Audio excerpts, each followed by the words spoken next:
Hey, it's Alex, and welcome to Vegan with a Passport. I'm super excited because today we are in the Netherlands and we're going to be going through several cities checking out the vegan options. So let's go.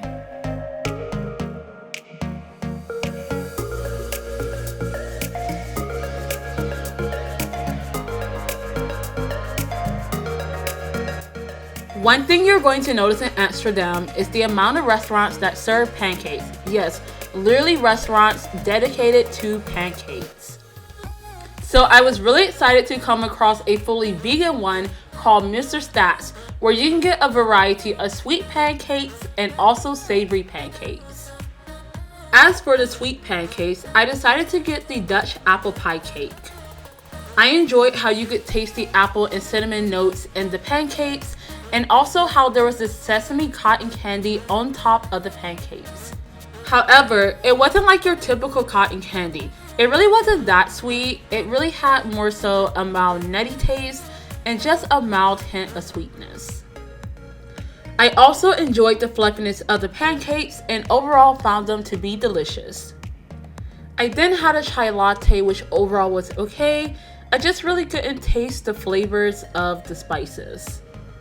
I then decided to get a savory pizza pancake. The base of the pancake itself was very mildly sweet, but otherwise, all the elements on top of the pancake were savory. I didn't taste much of the vegan cheese that was on the pancake, however, this wasn't a con to me. I really enjoyed this dish, and then afterwards, I washed it down with some delicious, freshly squeezed OJ. And then lastly, I had a cinnamon roll. Now, it wasn't one of those super fluffy ones, which is completely fine. However, it was delicious. And I really appreciated how the cinnamon roll wasn't too sweet. And then also, there were berries, which really added a nice contrast to the sweet flavor. Now, we have to go check out this vegan soul food restaurant serving a variety of African and Caribbean cuisine. The name of the restaurant is called Mushka, and here you can find Ethiopian, African Caribbean, and also African American dishes. I originally came to the restaurant for the injera platter, however, they weren't selling it that particular day, so I would just call in advance if there's a particular dish you want to make sure they have it. Anyway, I went with the roti masala platter instead. It came with curried vegetables and it was full of flavor. And then I let peer pressure get to me because I saw many people ordering the milkshake, and then, well, I wanted one too. And I don't regret my decision. I ended up getting this delicious creamy chocolate milkshake. And it even came with these wafer straws that actually worked as a straw.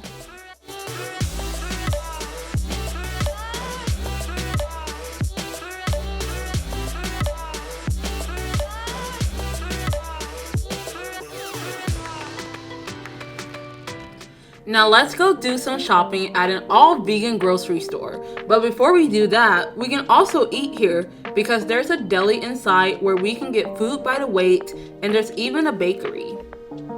I first started off with the freshly squeezed orange juice, which was fresh and delicious. I decided to get a variety of items from the deli, including a Korean barbecue burger, pumpkin quiche, Punjabi chickpeas, a Caesar salad boat, and carrots and rice. Now, obviously, this is a personal opinion, but I found some of the dishes to be good and others just to be okay. I personally wouldn't return to the deli again unless I was already in the area. Now, what I would easily return back for is the store. There are a variety of vegan groceries from meats, milks, pantry staples, and loads of snacks and candies, which I did load up on.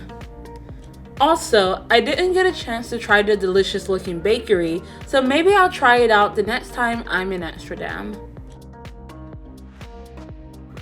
Now let's go to an all-vegan Japanese restaurant called Min Impossible. Just keep in mind that if you're dining by yourself or with one other person, that you may be sitting across from other people due to the style of the setup, and also keep in mind that it is highly recommended to have a reservation.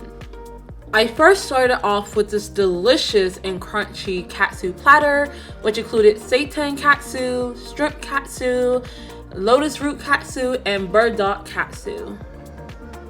They have one type of ramen with the typical soup type broth. However, most of the ramens were offered in a sauce, which I opted for. I decided to go with the red hot chili pepper ramen, and I don't really recall it being that spicy, but I do recall it being delicious, and also it was very creamy.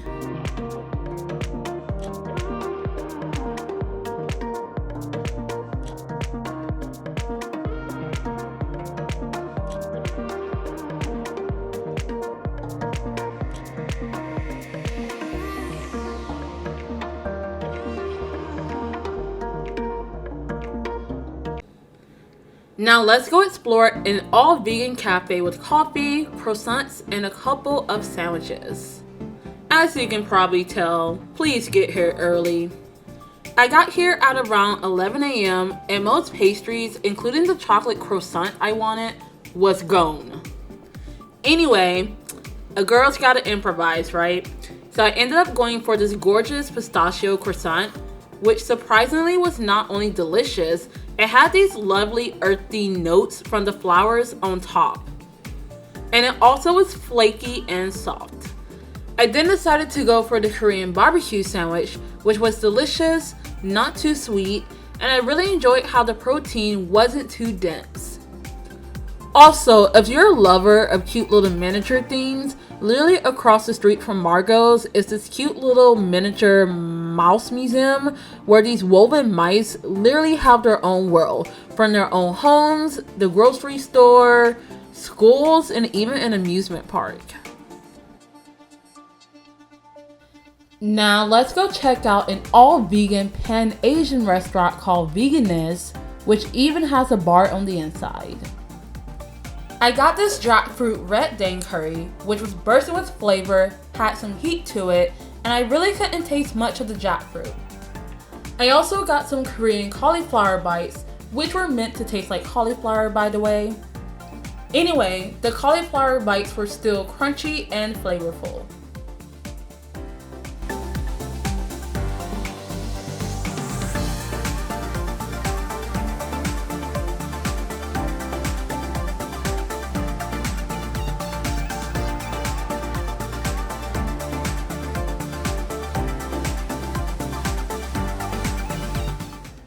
Now let's go check out an all-vegan Surinamese restaurant called Yamaya's Vegan Corner.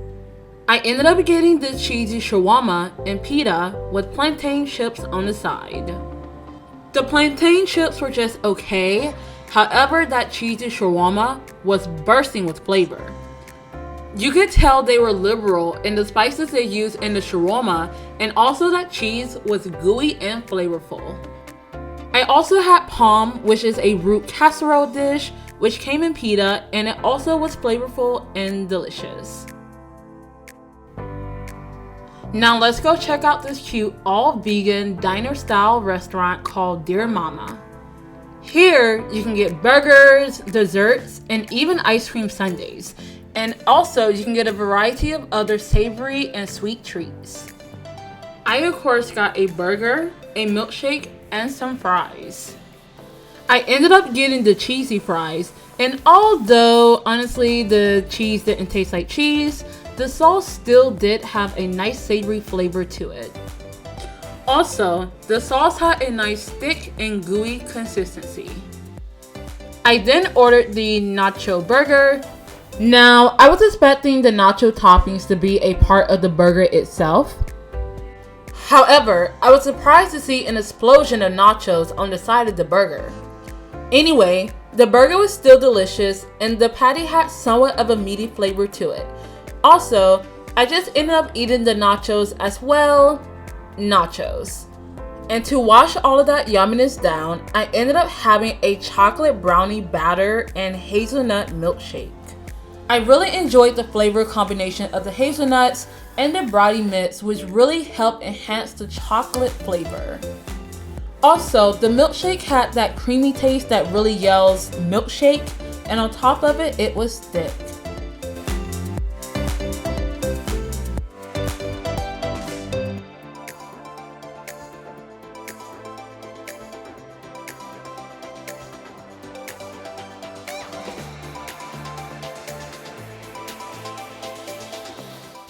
Now let's go check out the first vegan pizzeria in Amsterdam called Mastino. I decided to get the 4-cheese pizza with salami. I really enjoyed the pop of flavor from the 4 cheeses, the herbs on top, and the smoky taste of the salami. I then ended up ordering this tiramisu, which actually ended up coming in a cup since the cream was a semi-liquid. This is by far my favorite tiramisu I've had so far. This tiramisu had a great balance of the coffee flavor and the sweetness, and also texture-wise had a great balance of the crunchiness of the ladyfingers and the cream. The next restaurant we're going to check out is Seoul Vegan Cafe. Here, you can find a hodgepodge of dishes from curries, burgers, ribs, tacos, and even ceviche. I decided to order the bin bin noodles, which I'm assuming is a twist on dan dan noodles. This particular dish uses sesame sauce as opposed to peanut sauce. Now, I'm not sure if the dish is completely free from peanuts, so please do check. The dish had a lovely savory and nutty taste from the sauce, and it was also creamy and delicious. I then decided to order this cheesecake, which was delicious, and texture-wise, it was thick. I wish I would have inquired about the frosting because it really enhanced the flavor of the cake.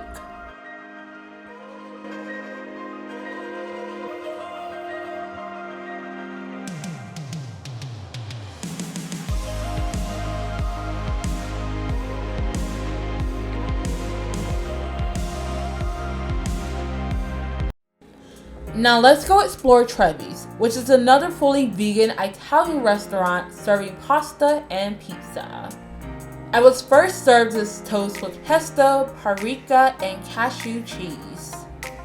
It was crunchy, creamy, and flavorful. I then decided to satisfy my pasta craving with the spaghetti that came with tofu grounds. They also make their own parmesan with cashews and truffle oil. The pasta had a lovely, delicate texture. The spaghetti was delicious, and the tofu ground surprisingly had somewhat of a meaty flavor to it. Now let's go check out the Willy Cross store, which was originally a dairy brand, but turned vegan in 2018. Now instead of producing dairy, they actually make their own vegan cheeses and also sell other brands of vegan cheeses in this store. If you go here for a visit, you can actually sample some of the cheeses, which were all delicious and creamy by the way. Now let's check out Little Plant Pantry, which is a vegan zero waste store with a deli style restaurant. Unfortunately, when I visited, the restaurant is closed, but they still did have these mini raw cakes. I decided to get random ones from chocolate to caramel to lemon. They all maintain a great balance of sweetness.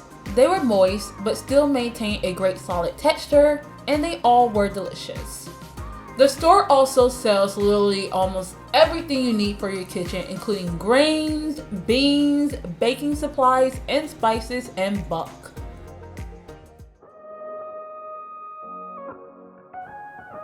Now let's change things up and spend a day in Rotterdam. In this city, you'll come across plenty of vegan restaurants, food markets, and a surplus of architecturally interesting buildings that may come across as quite random.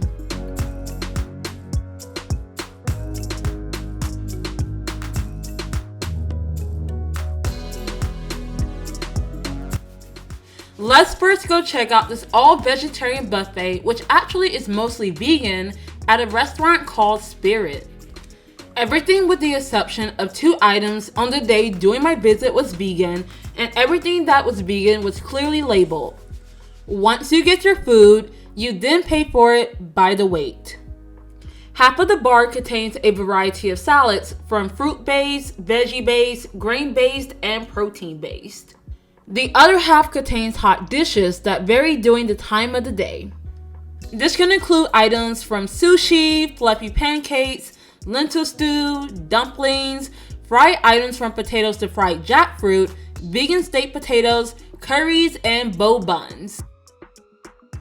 Now do note that there are significantly more hot offerings during lunch than during breakfast, where the emphasis may be put more so on dishes such as the mentioned salads and granolas mixed with vegan yogurt and chocolate mousse. I enjoy all of the food items that I ate. Items such as ice cream, desserts, breads, and soups are all single priced.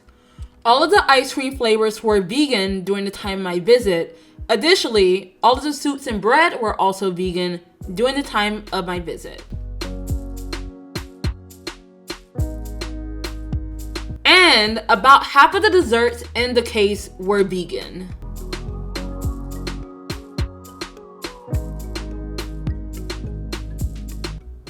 A couple shops down from the all-vegetarian buffet is Sue, an all-vegan, refined sugar-free bakery. While they do have a couple of dessert options, they mainly specialize in these mini cakes. I ended up getting a banoffee cake and also a Dutch cookie cake. The cakes were semi-firm but was still moist, and the frosting was creamy and melted right into my mouth, which I loved. And I found the taste of the flavors to be delicious. Then my friend and I went to this huge Saturday farmers market, which had minimally 3 fully vegan vendors, although we didn't have enough stomach to try all of them. We decided to check out this stand, which may or may not be pronounced Formaggio, which is actually a vegan cheese company based in Italy. Not only do they sell their cheese at the booth, but they also make pasta dishes, including this ravioli. They also added their cheese to the top of the ravioli, which had a nice quality to it. It tasted fresh and it added a delicious pop of flavor to the tasty ravioli. We then swung by another all-vegan booth, which may or may not be pronounced Epicurious. This is an all-vegan bakery serving desserts from cakes, croissants, cookies, and even macaroons. My friend and I got some cookies, croissants, and macaroons, which we found to be tasty. I then had dinner with a couple of friends at a restaurant called Leaf Vegetarian. The restaurant mostly serves Southeast Asian cuisine, and they also don't serve any onion or garlic in their dishes, which was perfect for one of my friends as she can't eat onion or garlic. Despite this being a vegetarian restaurant, most of the menu was actually vegan. For appetizers, we decided to get papadum with mango chutney, some amadame, and pan-fried dumplings. In one word, we all found the appetizers to be meh. And then of course we also ordered some entrees. We decided to order the chicken and black bean sauce. We ordered a red dang curry, and we also ordered a veggie Malaysian curry. Unlike the appetizers, we all unanimously found the entrees to be delicious. Now the last city is The Hague. Now I actually was in The Hague for several days. However, due to my location, I ended up resorting to non-vegetarian restaurants, and most of the vegan offerings were pretty bland, so I won't waste my time sharing those. However, there is one restaurant that I did get delivery from, and I will put it right here. It's like a vegetarian Indian restaurant, and oh my goodness, delicious. However, after day 4 of getting tired of having bland food, I did chase a bus down to get to a vegan restaurant, and I'm so glad I did it. The name of this restaurant, and this is my English pronunciation of saying this, is Vegan Glory. This is a cute, colorful, tranquil cafe with vintage touches. Since oyster mushrooms are popular in Dutch cuisine, I decided to go with the oyster mushroom croquette. It's typical to eat this dish as a sandwich and with mustard. The fried batter was crunchy, and the filling of the mushroom croquette was delicious. Although the traditional way of eating this dish is as a sandwich, I personally prefer it without the bread, as it allowed me to just taste more of the mushroom croquette and the mustard. And then I ended my meal with this vanilla cake with nuts on the inside. It was mildly dense, but still moist and crunchy from the nuts. I found the cake to be tasty.